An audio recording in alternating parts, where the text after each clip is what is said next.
Hey, John Hearn, can you hear me? I can. Great, I thank can. you. Thank you for stopping in with us here, spending some time. We are going to go straight into questions for you, and we will start with Holly Kane. Go ahead, Holly. Thank you. Um, Obviously, you come into the playoffs as a huge favorite. Does that make you feel better about things, or does that cause the extra stress of making that work out? Uh, to be honest, I think it's just noise to us. We're not really focused on being the favorite or not being the favorite. We're focused on just running every race like we know how to do and to go out and race every single racetrack every single week and put some emphasis on trying to win, but also having really good weeks and not letting bad weeks affect your playoff run. So I don't think the standpoint of being a favorite or not being a favorite really affects us or the mental side of things that we have. All right, we'll go next to Jordan Bianchi. Go ahead, Jordan. Appreciate the time. Two questions for me. One, because of the regular season you've had and how much success you guys have had, is anything short of making it to the Final Four considered a disappointment in your eyes? I mean, I think so. I think the way that we've run this year, the speed that we've had, we want to make it to the Final Four, and definitely feel like we have a shot to do so. We just can't beat ourselves to get there. And then the second question is kind of looking ahead to next year a little bit. Have you already started kind of integrating yourself at Legacy and having conversations and kind of laying out how things are going to go next year? No, I'm focused on this year. Once we signed Legacy, it's full focus back for me to the Xfinity Series and Joe Gibbs Racing and trying to go win this 2023 NASCAR Xfinity Series Championship. Very good. Thank you. Thanks. We will go next to Matt Weaver. Go ahead, Matt. Hey, John Hunter. Thanks for taking some time today. When you look at the way that we've changed, I guess, the way that we crown champions or decide champions, it's not the way it used to be, obviously, but is that still something that you value and you still want to be able to win the championship? Your dad won the championship, or is it just a matter of winning races and then whatever happens, happens? I mean, I think that winning a championship is winning a championship. No matter which way you do it or how it works out, you're still a champion. That's what the record books say. So for us, times change. There has been a lot of change since Dad won it in '92. But if you were based it off points racing, we got our butt beat by Austin Hill for the regular season championship. So our strong point has been being able to have speed and win races this year, and looking forward to doing so in the playoffs. And then kind of a big picture Xfinity question. You've had the good fortune to drive a lot of different race cars over the last decade or so. And I'm curious where this racing platform, the Xfinity car, kind of ranks with everything else that you've ever raced. I enjoy the Xfinity car. I think it's a lot of fun to drive, low downforce package. You're slipping and sliding around, always searching for grip, able to run multiple grooves at a lot of different racetracks, and the aero effects of being behind another car aren't as big as some of the other series per se that I've raced in. So I thoroughly enjoy Xfinity Series racing. Thank you. Thank you. All right, next we will go to Bob Pockris. Go ahead, Bob. John Hunter, you obviously know what you're doing next year, but JGR hasn't announced a replacement for you yet. So I'm curious, do you feel any angst from your team members about wondering like, all right, we got to focus on playoffs, but we kind of have maybe a little bit uncertainty about who we might be working with next year? No, I don't think so. I think all the guys are focused on this year, and a lot of them I feel like are set to be at JGR, depending on what their contracts or employment says. So I think for them, it's being a part of a great organization and working for some great people and putting a lot of wins together over the years with a lot of great different drivers. So I wouldn't say there's anxiety about next year. It's all focus on this year and doing everything that we can to make sure that we go and achieve a really solid playoff and championship run. And you had last year you go into playoffs and you don't necessarily know what you're doing the following year. This year you go into playoffs knowing what you're doing. Is there really any difference? No distractions, Bob. You're 100% focused on the task at hand and don't really have to think about anything else. With your future being set, there's not talks or meetings or negotiations or whatever else may be going on. If anyone tells you that they're not worried about their future, I feel like they're lying to you. They always have that thought of in the back of their head of what they may be doing. So knowing the plan and having everything set, it's definitely just more time and more availability to focus on what you need to focus on. Thanks, Bob. We'll go next to Rob Tiongson. Go ahead, Rob. Thanks, Samantha. And thanks for joining us today, John Hunter.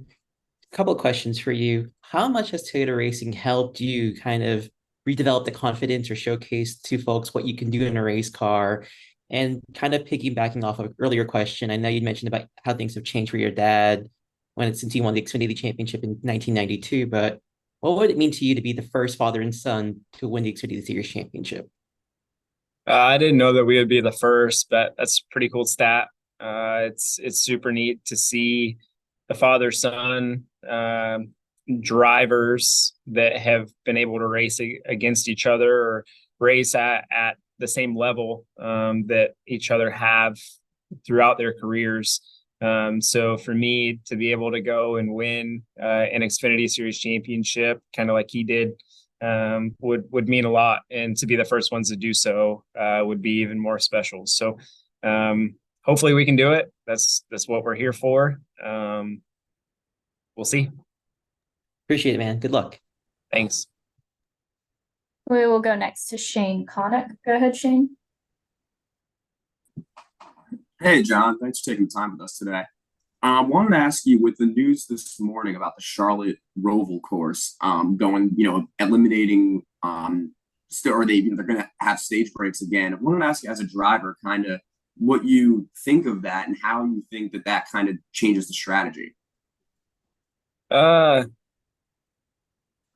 that's news to me. First off, I haven't been paying attention this morning, but it's going to change strategy. It always does. You're not just pushing the entire time. You're able to work on your car.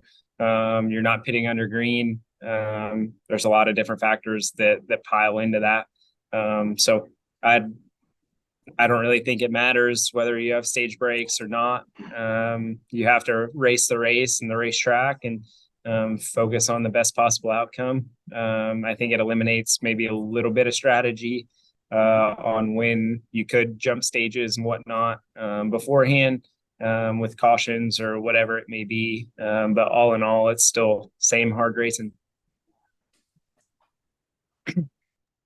All right, we'll go next to Stephen Toronto. Go ahead, Stephen. John Hunter, your lone season in Cup to date was the COVID year in 2020. So with the exception of maybe a handful of races that year, you really didn't get a lot of track time, not a lot of opportunity to really develop at the Cup level or in Cup cars. How do you feel like that affected you, and how much do you feel like actually having that track time next year will help further your development?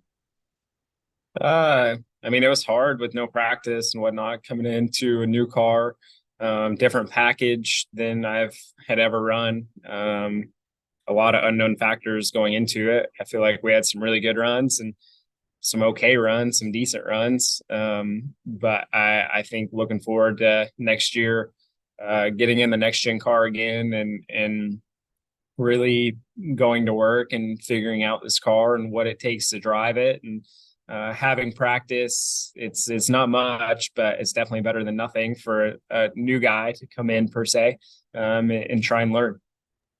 you have some experience in the next gen car, having raced it at Homestead last year. What have you learned about driving that car, and how exactly does it differ from what you've gotten used to the Xfinity car?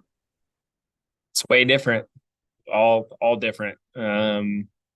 You can take a lot of things that you learned, in my opinion, from racing in the past and still apply them. But the way that the car handles the things that you look for setup wise, or how to set it up, it's all different. So it's going to be a learning experience for me, for sure. But hopefully we can tackle it well and hit the ground running.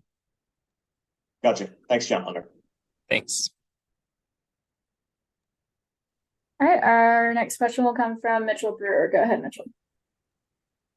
John, you talked about your strong points earlier. I was just curious, where do you think that this team needs to improve to make sure that you have your best possible chance at championship?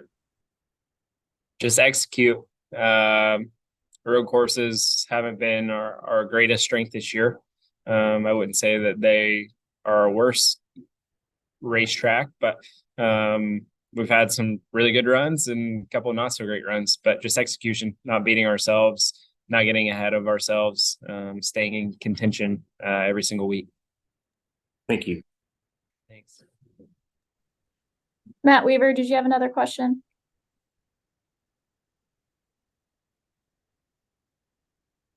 Okay, we will go to Dustin Long. Go ahead, Dustin.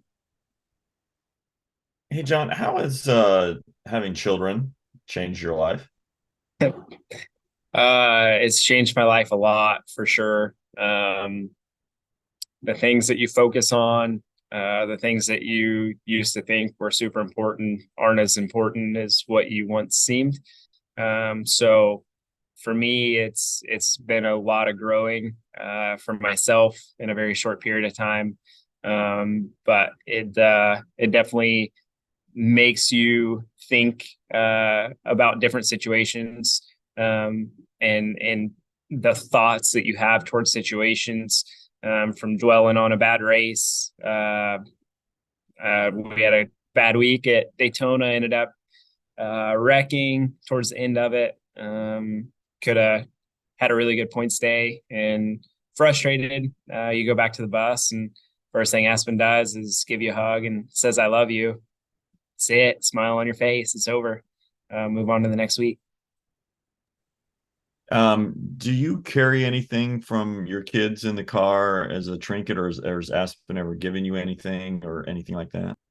She hasn't given me anything. Our pre-race ritual is always a hug. She always kisses me, and then she has her fist bump. She loves giving fist bumps. So it's fist bumps right before I get in, and chatting with her, and always her saying "go fast."